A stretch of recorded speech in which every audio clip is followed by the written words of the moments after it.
a hyper tough laminated steel padlock. Go for picking it, and I'm using one of these half diamond type of picks.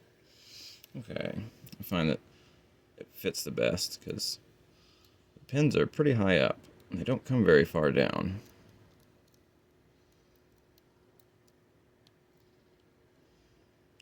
Okay.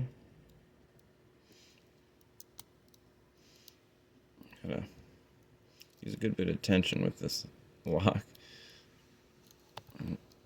With the way these laminated things are built, it's hard to feel if the pins are set or not, or even if you're on a pin.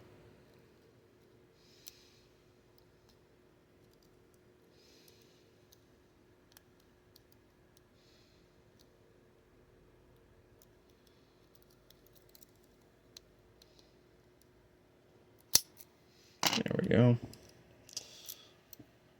Not nearly as good as feedback as, say, like a brass body lock.